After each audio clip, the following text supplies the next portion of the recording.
Greetings, fellow classmates. Would you like to learn about Mexico's history? No? Well, too bad. My name is Alejandra Ortega, and today I will be demonstrating the colonial rule in the perspective of the Indians.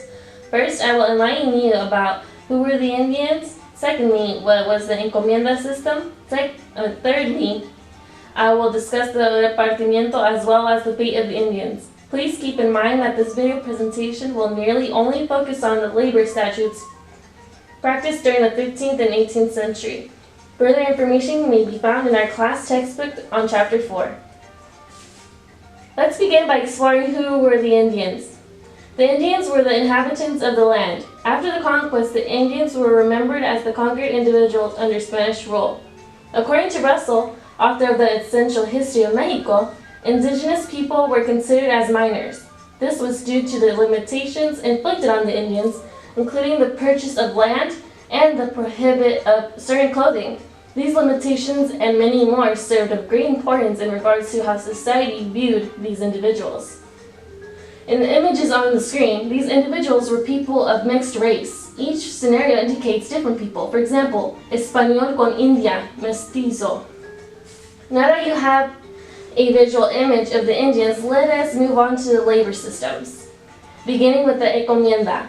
The encomienda was established during the 16th century by Cortes. This granted the Spanish to demand tribute and forced labor from the Indian inhabitants of an area.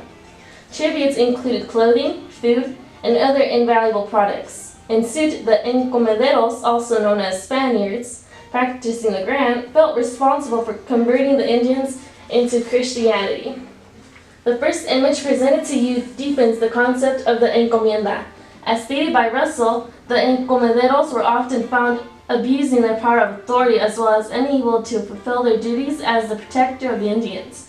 As a result, the encomienda was abolished by the new laws of 1542. Onward to another aspect of Indian life. That's right, the repartimiento. The repartimiento was adopted by the Spanish in 1549. As a replacement of the encomienda. This was also established in response to the Indian population decline shortly after the new laws of 1542. According to Russell, the repartimiento forced Indians to work for the Spaniards for a certain number of days a year.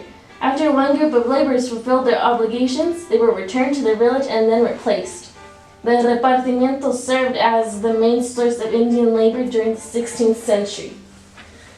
Enough about the repartimiento. Let us discuss the effects and the fate of the Indians. To begin with, both labor systems imposed misery and suffering to the Indian inhabitants. This was due to the Spaniards taking advantage of their position. The Indians endured through disease, poor living conditions, and unending abuse.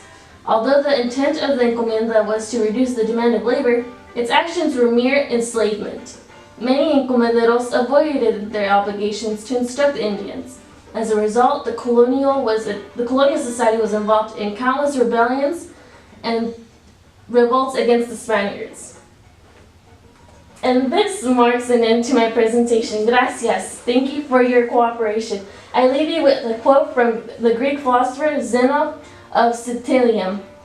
A man conquers the world by conquering himself. Adiós, que tengan un buen fin de semana.